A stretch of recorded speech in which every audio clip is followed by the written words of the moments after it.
오늘 함께 나눌 하나님의 말씀은 에스겔 4장입니다.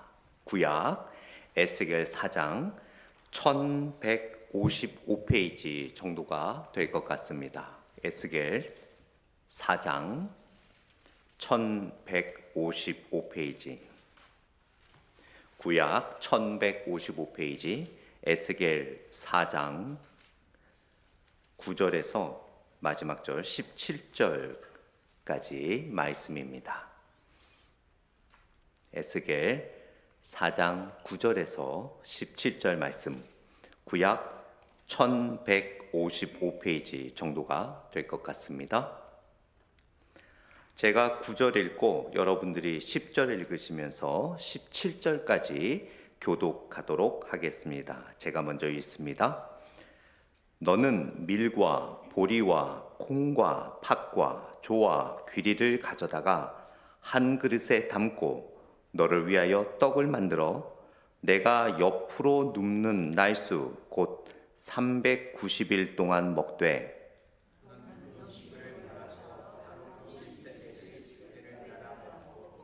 물도 6분의 1 한씩 되어서 때를 따라 마시라.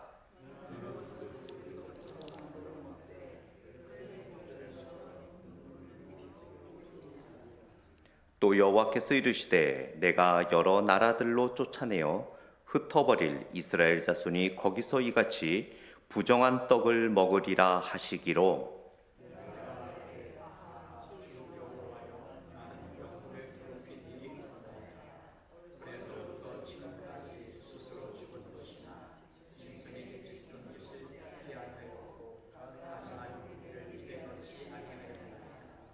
여호와께서 내게 이르시되 보라 쇠똥으로 인분을 대신하기를 허락하노니 너는 그것으로 떡을 구울지니라.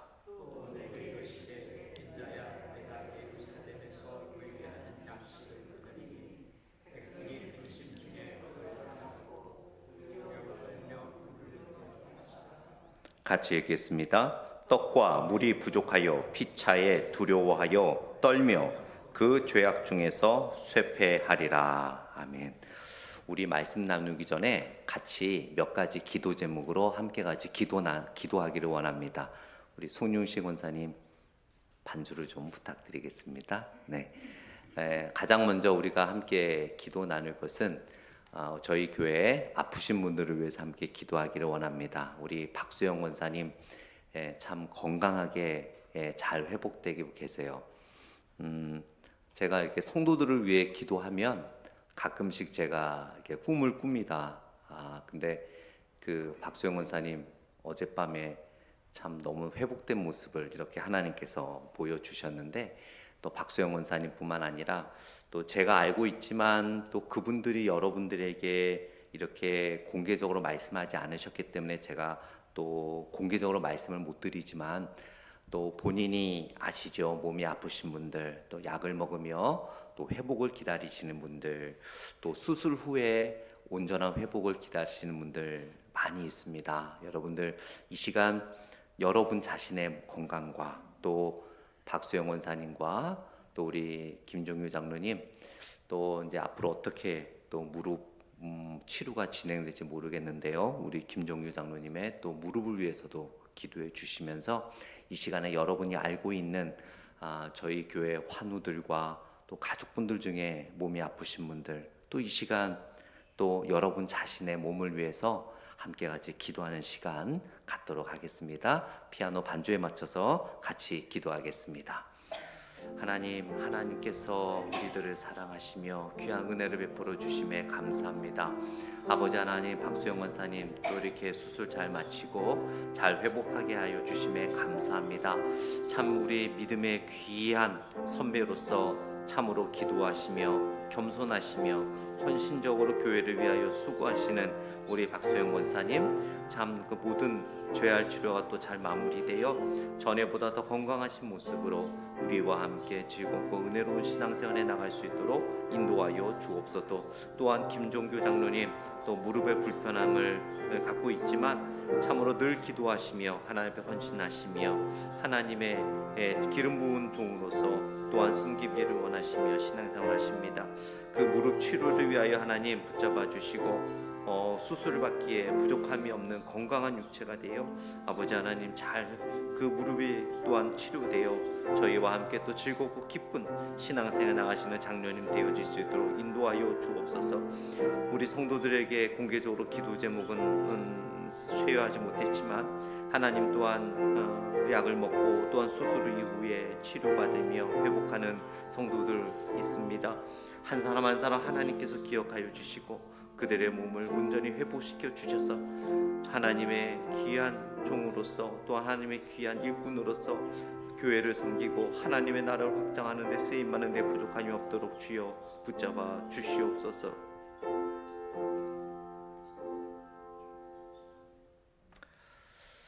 우리 두 번째 기도 제목은 이제 다음 주입니다. 7월 4일 5일 전교인 가족 수련회. 제가 처음에 가족 수련회라고 이름을 했는데 지금 생각해 보니까 그냥 전교인 수련회로 할 걸 그랬나라는 생각이 드는 거예요. 왜냐하면 가족이 없는 분도 계시고 그래서 다들 그냥 가족 수련회라고 하니까 그렇게 생각을 했는데 다음부터 할 때는 그냥 가족은 빼고 전교인 수련회로 하는 게 좋겠다라는 생각을 했습니다. 사실 가족 수련회라고 이름을 붙였지만 가족이 없는 분들도 올 수 있는 전교인 수련회입니다. 정말 주님 안에서 사랑을 나누고 기쁨을 나누고 모든 것을 나누는 그런 시간입니다. 우리 데이비스 로스 목사님 또 황은영 목사님 오셔서 기독교 가정에 대한 귀한 세미나를 인도해 주시고 또 총 진행하시는 집사님들 또 제가 오프닝 서비스 또 저녁 서비스 클로징 서비스 또 세 번 제가 말씀을 또 전하게 되는데 또 하나님 또 저와 또 우리 모두 분들에게 또 우리 장로님들에게 건강과 또 지혜를 주셔서 모든 순서가 은혜롭게 잘 진행될 수 있도록 정말 이 기회를 통해서 우리 교회 나오다가 안 나오신 분들도 다시 참석할 수 있는 또 가족들 중에 아직 그리스도의 복음을 잘 모르시는 분들이 있다면 복음을 알 수 있는 그런 시간들이 될 수 있도록 기도해 주시기 바랍니다. 즐겁고 기쁘고 그러나 하나님의 은혜가 넘치는 우리 전교인 가족 수련회가 될 수 있도록 하나님의 은혜를 구하는 시간 갖도록 하겠습니다. 같이 기도하겠습니다. 하나님, 저희가 오랜 동안 기도하며 준비해왔던 전교인 가족 수련회를 우리가 이제 갖게 됩니다. 아버지 하나님, 우리 성도들이 모두 하나가 되는 시간이 되게 하여 주시고 복음 안에 하나 되게 하여 주시고 은혜 안에 하나 되는 시간들 될 수 있도록 붙잡아 주시옵소서. 모든 시작과 끝의 시간들이 하나님의 은혜 가운데 있도록 하여 주시고 준비하는 모든 분들 가운데 하나님의 지혜와 하나님의 명철을 통하여 하나님이 공급하시는 능력으로 모든 것을 준비하고 진행함으로 말미암아 사탄의 방해가 없고 또한 다친 마음들이 열리며 또한 육체가 치료받으며 하나님을 더욱 알아가며 식었던 예수를 향한 첫사랑이 회복되어지는 그런 시간들이 되어줄 수 있도록 인도하여 주옵소서. 처음 시작부터 마지막 시간까지 모든 시간이 기쁨과 즐거움과 은혜의 시간들이 되게 될 수 있도록 아버지 하나님 인도하여 주시옵소서. 다치시는 분 없도록 도와주시고 정말 안전하고 무사히 은혜롭게 마칠 수 있도록 성령님 모든 것을 주관하여 주시고 보호하여 주시고 인도하여 주옵소서. 하나님 아버지 감사합니다. 저희가 말씀을 나누기 전에 주님 앞에 두 가지 기도 제목을 나누었습니다. 우리 박수영 권사님과 또 치료를 앞두고 있는 김종규 장로님, 또한 공개적으로 기도 제목을 쉐어하지 못했지만 하나님께서 아시는 또 몸에 지병이 있는 분들, 또 약과 치료 이후에 온전한 회복을 기다리시는 분들 많이 있습니다. 하나님께서 그분들에게 일일이 치료자가 되어 주셔서 건강한 육체를 통하여 건강한 영적 생활과 또한 하나님의 일을 섬기는 데 부족함이 없도록 인도하여 주옵소서. 오랫동안 기도하며 준비해온 전교인 가족 수련회를 우리가 이제 다음 주 금요일 토요일 갖게 됩니다. 준비하는 모든 기간 동안 기도하며 하나님의 은혜를 간구했습니다. 인간의 지혜와 인간에 의한 기쁨과 즐거움이 아닌 성령님의 인도하심에 따른 은혜의 기쁨의 잔치의 시간이 될 수 있도록 인도하여 주옵소서. 모든 프로그램을 진행하시는 분들과 또한 참여하시는 모든 분들이 안전하게 성령님의 은혜 가운데 수련회가 마쳐질 수 있도록 인도하여 주셔서, 혹 예수 그리스도를 향한 첫사랑을 잃어버린 분들이 있다면 그 수련을 통하여 그리스도를 향한 첫사랑을 회복하게 하여 주시고, 온전한 복음을 향한 믿음이 없는 분들에게는 믿음을 갖게 되는 귀한 시간이 되게 하시며, 믿음이 있지만 여전히 어린아이와 같은 신앙생활을 했던 분들에게는 장성한 분량의 믿음을 얻는 시간들이 될 수 있도록 인도하여 주옵소서. 특별히 세미나를 인도하시는 데이비드 로스 목사님과 황은영 목사님을 축복하여 주시고, 그 이 두 차례의 세미나를 통하여 참된 가정의 소중함과 우리 신앙의 소중함을 깨닫는 시간들 될 수 있도록 인도하여 주옵소서. 예수님 이름으로 기도드렸습니다. 아멘. 오늘 본문 에스겔 4장은 굉장히 특이한 본문입니다. 하나님께서 선지자를 선택하셔서 말씀을 전하게 하는데, 여러분, 두 가지 방법으로 하나님은 말씀을 전하게 하셨어요. 제가 지금 하고 있는 구두로 선지자들을 통하여 말씀을 전하게 하셨고, 오늘 본문에 나오는 에스겔처럼 행동으로 하나님의 뜻과 말씀을 전하게 하셨습니다. 4장부터 7장까지 보게 되면 하나님께서 특별하게 어떤 메시지를 선포하기보다는 에스겔의 행동을 통하여 하나님께서 그들에게 앞으로 어떻게 하실 것인가에 대한 메시지를 전하게 하는 네 가지 행동의 메시지 중에 오늘 본문은 그 두 번째에 나와 있는 메시지의 모습입니다. 그래서 행동으로 전하는 이 에스겔의 메시지의 모습을 통해서 여러분과 함께 하나님의 은혜를 나누기를 원합니다. 1969년 아폴로 11호가 달에 착륙했을 때 그 닐 암스트롱이 그 달에 발을 탁 내디디면서 무슨 말을 했는지 혹시 기억하십니까? 솔직히 말씀드리면 저는 그때 아직 태어나지 않았습니다. 저는 아직 아버지 허리에 있었습니다. 우리 이미 그때 태어나신 분들, 그러나 너무 어려서 아직 잘 모르시는 분들, 닐 암스트롱이 이런 말을 했어요. 이것은 한 사람에게는 작은 발걸음이지만 인류에게는 거대한 도약이다. 그러면서 자신의 이 행동 하나가 인류에게는 거대한 도약이 될 것이다 라는 도전적인 말을 했었죠. 오늘 에스겔 선지자는 오늘 본문을 읽어보면서 알겠지만 밀과 보리, 콩, 팥, 그리고 인분 이야기, 또 소똥 이야기 막 나옵니다. 과연 이게 우리에게 무슨 중요한 말씀인가 하겠지만, 에스겔이 오늘 본문을 통해서 보여주는 것은 굉장히 이스라엘 백성들에게 한 발자국 앞으로 가느냐, 정말 도약을 하느냐, 아니면 쇠퇴하느냐, 굉장히 중요한 메시지가 이곳에 담겨져 있었습니다.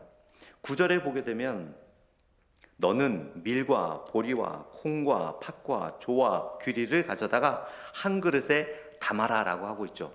여러분, 이거 딱 생각하면 뭐가 생각나세요? 제가 그 5월 달에 한 열흘 정도 한국에 갔다 왔는데, 요즘에는 여러분 쌀밥만 안 먹잖아요. 건강을 위해서. 그래서 보리밥, 여기 나오면 보리, 밀, 콩, 팥, 조, 귀리, 이거 다 섞어서 먹으려면 정말 비싼 돈 주고 잘하는데 일부러 찾아가서 힘들게 먹어야 돼요. 왜냐하면 쌀은 흔하지만 이런 거를 이렇게 함께 해서 혼식하기가 쉽지가 않습니다. 지금은 보리밥이 굉장히 귀한 밥이 됐지만, 제 때만 해도요, 학교에서 도시락 검사를 했어요. 쌀밥 싸오면 손바닥 맞았습니다. 꼭 보리밥하고 같이 섞어서 오라고. 그래서 점심 식사 되기 전에 선생님이 야, 도시락 꺼내 하고 밥통 열어 그래갖고, 흰 쌀밥만 있으면 손바닥 맞고 보리밥하고 섞여 있으면 그거 참 잘했네 하고 칭찬해주고, 거기에 밀과 콩과 팥과 조와 귀리가 들었으면 머리 쓰다마 주면서 너는 진짜 잘했다 막 이렇게 칭찬해주던 시대가 있었거든요. 지금은, 그때는 가난해서 그랬잖아요. 지금은 정말 쌀이 넘쳐나니까 이런 거를 먹으려면 특별히 돈을 주고 식당 찾아가서 먹지 않으면 못 먹는 귀한 음식이 되었습니다. 그래서 우리가 사실 이 당시에 이스라엘의 문화를 이해하지 못하면, 와, 에스겔 출세했네. 흰 쌀밥 먹지 않고 밀하고 보리하고 콩하고 팥하고 조하고 귀리하고, 우와, 여기다가 그냥 된장 쓱쓱 비벼서 먹으면 진짜 맛있겠다라고 생각할 수 있겠지만, 이 당시의 문화는요, 오직 밀로만 빵을 만들어야만 했어요. 만약에 여기에 이렇게 보리, 콩, 팥, 조, 귀리가 들어가지 않습니까? 이것은 밀을 제외한 이 보리, 콩, 팥, 조, 귀리는요, 아주 천한 사람들, 아주 가난한 사람들이 먹는 그런 음식이었어요. 그래서 중상층도 이런 거 안 먹으려고 그랬어요. 자존심이 상해서. 갖다 줘도 안 먹습니다. 왜냐하면 이런 것들은 천한 사람들이 먹는 거라고 생각을 했기 때문이죠. 그런데 하나님께서 에스겔에게 밀과 보리와 콩과 팥과 조와 귀리를 한 그릇에 담아 그것을 가지고 떡을 만들어서 사람들이 보는 앞에서 먹으라는 거예요. 이 메시지는 무엇일까요? 바로 이렇게 가난한 사람들이 먹을 수밖에 없는 음식을 먹게 되는 때가 이 이스라엘에게 올 것이다, 남유다에게 올 것이다 라고 행동을 통하여 메시지를 보여주는 거예요. 오늘 본문의 이야기, 특히 에스겔 전체 이야기는 586년 남유다가 바벨론에 의해 멸망당하기 바로 직전에 그런 선포되어지는 말씀들이거든요. 지금은 죄를 지으며 배부르고 떵떵하게 살아가고 있으니까 그들이 당장 어떻게 될지 그 앞이 안 보이는 거예요. 그러나 하나님께서는 이렇게 에스겔의 행동 양식을 통해서 하나님의 메시지를 전해주고 있는 것을 보게 됩니다. 결국 586년에 바벨론에 의하여 남유다가 멸망당하면서 모든 사회적 구분이 없어지고 메스업, 믹스드 될 것이라고 하나님께서 말씀하시는 거예요.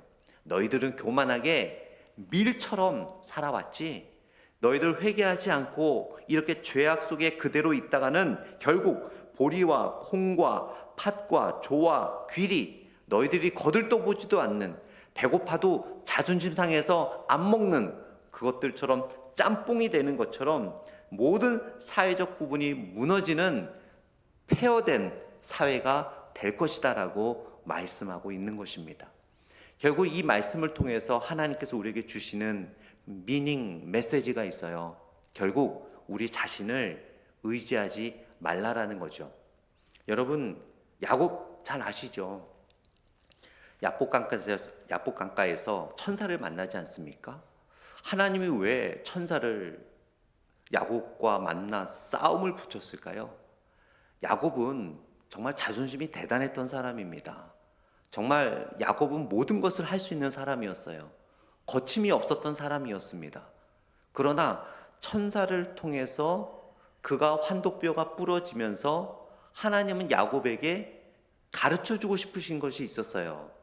더 이상 자기 자신을 믿지 말라는 거죠. 너 자신을 믿다가는 큰 코 다친다라는 거죠. 너가 능력이 있고 힘이 있고 네 힘으로 지금까지 왔어도 너 자꾸 너 자신 의지하면 너는 큰일 난다. 나를 의지해야 된다 라고 하면서 천사와 싸움을 붙이죠.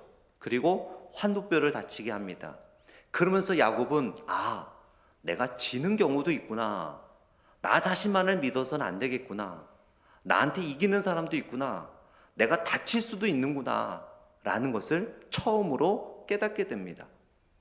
자기 자신을 내려놓고 나서 어떻게 하죠? 하나님께서 그제서야 그에게 이스라엘이라는 이름을 줍니다. 자기 자신을 믿고 자기의 능력을 믿고 자기를 의지하며 자기의 모든 것을 신뢰하는 순간 여전히 그는 하나님의 존귀한 종이 될 수 없었어요. 결국 자기 자신을 버리는 순간 그때야 바로 이스라엘이라는 이름을 갖게 됩니다. 요셉은 어떻습니까? 또 모세는 어떻습니까? 모세 같은 경우도 여러분 잘 아시다시피 그렇게 바로의 그 궁궐에서 너무나 잘 자랐잖아요. 그 정도의 권한과 빽이면은 거칠 것이 없었습니다. 그러나 이드로의 양을 40년 치면서 모세는 훈련을 받습니다. 자기 자신을 다 내려놓게 되죠. 하나님만을 의지하게 됩니다. 그제서야 하나님은 이제 너는 이스라엘 백성들을 인도할 수 있는 자격이 되었다라고 그제서야 모세를 통하여 출애굽하게 하십니다. 아예 그 궁궐의 왕자로 있을 때 출애굽하게 하셨다면 더 이지웨이 아니었을까요? 그만한 힘과 능력이 있고 아마 그런 권력 속에서 출애굽을 했다면 말도 몇천 빌, 몇만 필 말도 가져갈 수 있었고 또 자기를 따르는 군사들도 데리고 갈 수 있었겠죠. 더 좋은 마차와 양식과. 그러나 하나님은 더 중요한 것은 그런 게 중요한 게 아니라는 거죠. 모세의 권력과 힘과 능력을 그 자신을 믿게 하는 것이 중요한 것이 아니라 40년 동안 모든 것을 다 내려놓게 하시고 하나님만을 의지하게 했습니다. 그래서 하나님께서 모세를 부르셨을 때 뭐라고까지 고백합니까? 저는 말도 못하고 어눌하고 저는 인도할 수 있는 자격이 아무것도 없는 사람입니다. 그러나 40년 전에 그 이집트 사람을 때려서 죽일 때 그는 기고만장했지요. 하나님이 어디 있습니까? 자기 힘과 권력을 의지했던 그 모세. 자기 자신을 꺾고 나니까 그제서야 하나님께서는 이스라엘을 인도할 수 있게 했던 것입니다. 여기서 밀과 보리와 콩과 팥과 조와 귀리를 다 가져다가 믹스해서 정말 먹기 싫은 떡을 만들어서 사람들한테 먹는 것을 보여주라고 하는 것은 결국 인간이 세워놓은 것들은 아무 필요가 없다라는 거예요. 그것을 내려놓고 깨뜨렸을 때에 하나님 앞에 존귀한 백성이 될 수 있다라는 것을 하나님께서 행동 양식을 통하여 보여주시는 것을 보게 됩니다. 그래서 사도 바울이 어떻게 고백했습니까? 사도 바울도 여러분 아시잖아요. 얼마나 기고만장했습니까? 자신의 학력과 자신의 그 금수저의 그 백그라운드와 그 모든 그 권력과 그런 것을 가지고 그리스도인들을 핍박했잖아요. 그러나 예수님을 만나고 그가 그 모든 사람들이 막 부러워했던 정말 한 가지만 가져도 좋을 걸 바울은 여러 가지를 갖고 있었잖아요. 그것을 뭐라고 고백했습니까? 빌립보서 3장 8절에 보게 되면 바울이 이렇게 고백하죠. 또한 모든 것을 해로 여김은 내 주 그리스도 예수를 아는 지식이 가장 고상하기 때문이라. 내가 그를 위하여 모든 것을 잃어버리고 배설물로 여김은 그리스도를 얻고, 그 뒤가 중요해요. 그 안에서 발견되려 함이니. 진짜 자기 자신을 발견한 거죠. 그 전에는 지식과 학력과 권력과 모든 것에 있어서 가려져 있었지만 그 모든 것을 다 버리고 나니까 그제서야 내가 하나님 앞에서 그리스도 안에서 어떤 사람인가를 분명하게 발견했다라고 이야기하고 있어요. 여러분은 얼마나 여러분 자신을 잘 아십니까? 정말 우리는 매일매일 하나님 안에서 우리 자신을 발견해 나가야 될 줄 믿습니다. 내가 얼마나 잘나고 똑똑하고 위대한지가 아니라 내가 얼마나 연약한지를 매일매일 발견해 나가야 될 것 같아요. 내가 얼마나 부족한지, 내가 주님 없이는 얼마나 연약한 인간인지, 내가 갖고 있는 게 얼마나 먼지보다 못한 것인지를 우리가 알 때 하나님 안에서 참된 우리 자신을 발견하게 될 줄 믿습니다. 하나님께서는 이 에스겔의 이 행동을 통하여 남유다 백성들에게 계속 메시지를 주는 거예요. 아직도 너희들이 지금 어디에 있는지 모르느냐? 아직도 너희들이 얼마나 죄를 짓고 있는지 모르느냐? 좀 깨달아라, 발견해라. 너희들의 모든 것을 내려놓고 겸손하게 하나님 앞에서 너희들의 그 죄를 회개하라고 보여주지만 결국 그들은 깨닫지 못하는 것을 보게 됩니다.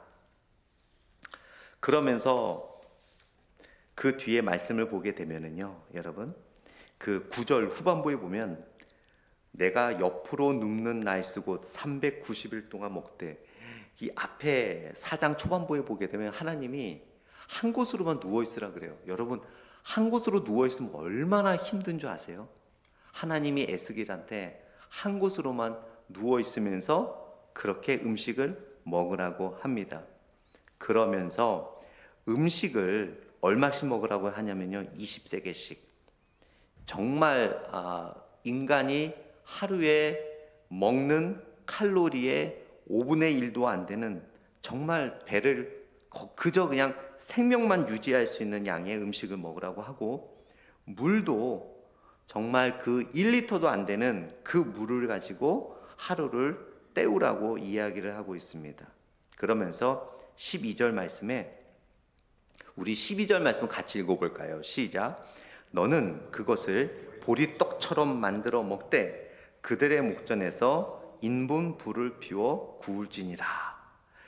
인분 불을 피워 구울지니라. 이 당시에는요, 나무는 너무나 귀했기 때문에 떡을 구울 때 나무는 쓰진 않고 주로 소똥이나 낙타똥을 말려갖고 그것으로 불을 피워서 밥을 해 먹었어요. 떡을 구워 먹었습니다. 빵을 만들었어요. 그런데 하나님께서 인분을 갖고 하라고 합니다. 식사들은 다 하고 오셨죠? 그래서 그냥 편하게 말씀드리겠습니다. 아시겠지만 여러분, 인분이 굉장히 냄새가 많이 납니다.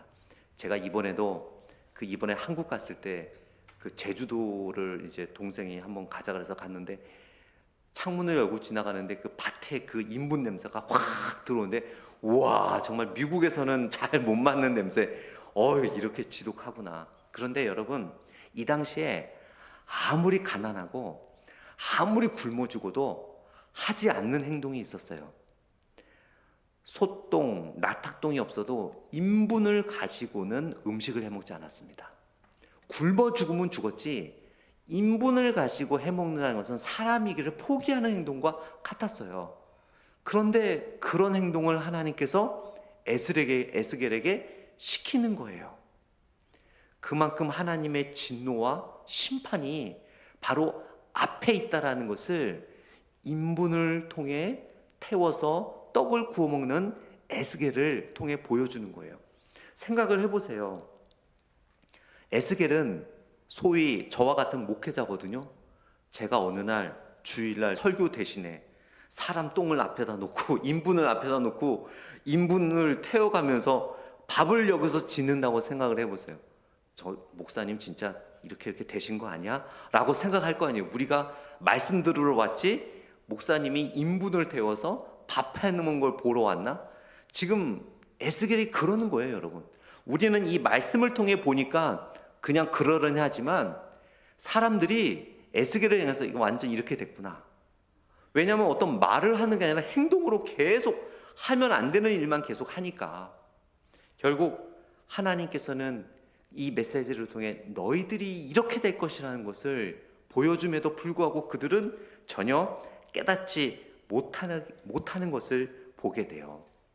결국 이 부분을 통해서 또 우리가 깨달아야 할 부분들이 있는데요. 하나님께서는 말씀을 통해 우리들에게 진리를 가르쳐 주시고 우리가 깨달아야 할 바를 가르쳐 주시기도 하지만 우리들의 삶의 상황과 또 행동들을 통해서도 하나님은 메시지를 전하고 계신다는 것을 알 수 있어요. 에스겔은 지금 이 모든 행동은 에스겔에게서는 너무나 수치스럽고 고난이었습니다. 이것 자체가 고난이었습니다. 하나님께서는 때로는 우리들에게 에스겔처럼 고난을 통해서 메시지를 전해주세요. 또한 에스겔은 너무나 불편했습니다. 1년이 넘게 한쪽으로만 누워 있어야 됐어요. 여러분, 잠잘 때 한쪽으로만 누워 계시는 분 계세요? 저는 자다가 팔이 저려갖고 돌아 누워야겠더라고요. 네. 그런데 1년이 넘게 한쪽으로만 누워 있는다는 게 이게 가능할까요? 그렇게 해야만 했어요. 때로는 하나님께서 여러분 우리의 불편한 삶을 통해 메시지를 전해주세요. 때로는 몸이 좀 아프기도 하고, 그것이 우리의 죄 때문이 아니라 어쩌면 하나님께서 우리에게 좀 더 깊은 영적 교제를 위해서, 아니면 우리가 뭔가 육체적 분주한 삶을 좀 멈추고 어떤 하나님의 뜻을 좀 묵상하라고 그런 시간을 줄 수도 있고요. 또 여러 가지 상황이 불편하고 힘들고 어려움을 통해서 우리들에게 메시지를 주실 수 있다라는 거예요. 또는 위기를 기회로 바꾸어서 주실 때도 있어요. 앞에 말씀 보게 되면 한쪽으로만 계속 누워있기 힘드니까 그때는 좀 바꿔 누워라라고 말씀해 주셨고요. 또 오늘 보면 뒤에 보면 여러분 그 인분을 불을 붙여서 떡을 구워 먹는 게 얼마나 수치스럽고 정말 하기 싫었는지 에스겔에는 하나님께 이렇게 이야기하잖아요. 14절에 보게 되면 내가 말하되 아하 주 여호와여, 아하 이런 것은 오 로드, 아하 하고 이 정말 감탄사 비슷한 말인데요. 이 재밌는 게 여러분 히브리어 하나 오늘 배우시겠어요. 여기서 아하, 이 히브리어가 발음 그대로 아하입니다. 아하, 아하가 아하예요. 그러니까 아하 하는 이 한탄하는 마음 있지 않습니까? 그게 히브리어로 뭐라고요? 아하. 아, 똑같습니다. 한글 단어하고 히브리어 발음하고 똑같아요. 내가 말하되 아하 주 여호와여, 나는 영혼을 더럽힌 일이 없었나이다. 어려서부터 지금까지 스스로 죽은 것이나 짐승에게 찢긴 것을 먹지 아니하고 가증한 고기를 입에 넣지 아니하였나이다. 어떻게 제가 인분으로 떡을 만들 수 있겠습니까? 하니까 15절에 여호와께서 내게 이르시되 보라 쇠똥으로 인분을 대신하기를 허락하노니 너는 그것으로 떡을 구울지니라. 하나님께서 방법을 바꿔주시죠. 그런데 여러분 에스겔의 기도 내용을 보세요. 하나님께서 뜻을 바꾸신 게 아니에요. 그 변으로 떡을 만들어야 되는 거는 똑같은데 인분에서 쇠똥으로 바꿔주신 거예요. 그런데 이 방법을 바꾸기까지 에스겔의 기도 내용을 보실 필요가 있어요. 14절에 다시 보게 되면 나의 영혼을 더럽힌 일이 없었나이다. 어려서부터 지금까지 스스로 죽은 것이나 짐승에게 찢긴 것을 먹지 아니하였고, 지금까지 에스겔은 정말 연약하고 죄지을 때도 있었겠지만 정말 신실함으로 하나님의 말씀에 순종하며 살아가기를 늘 염려하며 힘쓰며 애썼던 사람이었어요.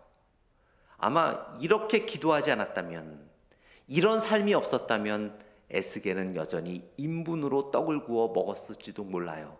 그러나 하나님 아시잖아요. 제가 물론 죄도 짓고 제가 물론 연약했겠죠. 그러나 제가 이렇게 신실하게 하나님 앞에 정직하게 살아오려고 노력해 왔습니다. 저의 이 신실한 신앙생활을 봐서라도 이것만큼은 좀 바꿔주시면 안 되겠습니까? 했을 때 하나님께서 그래, 그것은 내가 바꿔주겠다 하고 바꿔주셨어요. 여러분, 우리가 신실한 신앙생활을 해야 하는 이유는 어떤 축복과 어떤 은혜를 누리기 위함 뿐만 아니라 우리가 장차 어떤 곤란함과 어려움과 힘든 일을 겪었을 때 우리의 기도 제목이 에스겔처럼 우리의 신실한 생활에 입각한 기도를 올려드렸을 때 하나님께서는 그 험한 상황을 가장 선하게 바꿔주시는 은혜를 우리가 경험할 수 있다는 것을 기억하시기 바랍니다. 자녀들에게, 손주들에게, 또 가정에 어떤 어려움이 있을 때 하나님, 제가 정말 우리 자녀들을 위해 이렇게 기도해 왔었는데, 우리 손주들을 위해 이렇게 기도해 왔었는데, 제가 남편과 아내를 위해, 부모님을 위해 이렇게 기도하며 하나님께 간구해 왔는데 이래서야 되겠습니까? 라는 우리의 어떤 추상적인 기도가 아닌 우리의 정말 신실하고 간절한 신앙생활에 입각한 기도를 올려드렸을 때 하나님께서는 선하게 방법을 바꿔 주실 줄 믿습니다. 또한 오늘 본문을 통해 마지막으로 우리가 기억해야 될 것이 있어요. 처음에도 말씀을 드렸지만 하나님은 행동 양식을 통하여 메시지를 전한다고 하지 않았습니까? 에스겔은 이스라엘 백성들에게 한마디도 안 합니다.